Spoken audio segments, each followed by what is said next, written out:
Je viens du Cameroun et je suis en Espagne. Tout le monde, je réside en Espagne.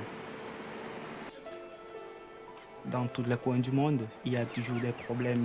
Il y a toujours eu des problèmes. Ça amène beaucoup les gens à avoir des conflits. J'ai fait partie de l'un de ces problèmes qui nous a obligés à quitter le pays. Sinon, on devait être abattus.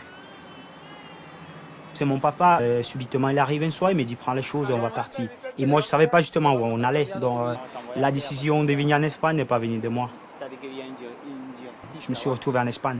Et après, mon papa, très nerveux, me fait savoir qu'il devait revoyager. Mais il ne me fait pas savoir où est-ce qu'il allait. Mon papa n'était pas là, je me sentais déjà seul. Je ne savais pas quoi faire parce que je ne savais pas ce que c'est que l'asile, je ne savais pas ce qu'il faut faire parce que je ne savais pas. Ici, avec 15 ans, la police m'a pris. Ils m'ont fait savoir que je ne devais pas être seul parce que je suis mineur. Et ils m'ont emmené dans un centre de mineurs. Le bureau d'asile m'a fait savoir qu'il y avait un centre qu'on devait m'envoyer qui s'appelait la Merced. Ils m'ont logé, ils m'ont acheté des vêtements. Chaque semaine, ils te donnent l'argent de poche. Le problème le plus aigu, c'était d'avoir peur qu'on ne croie pas à mon histoire, d'avoir peur qu'on ne participe pas à cette histoire avec moi, parce que ça me fait très mal quand j'explique mon histoire. Je pleure beaucoup. J'expliquais tout le processus de ce qui m'est arrivé, de ce qui m'est passé dans mon pays.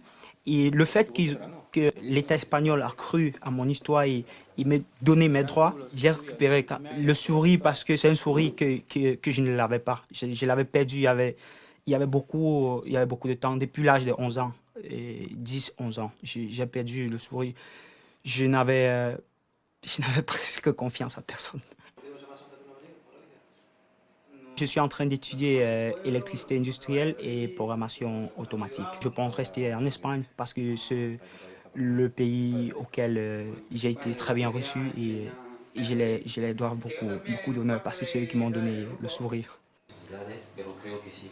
Je n'oublierai jamais la Merced, je me retournerai toujours vers eux pour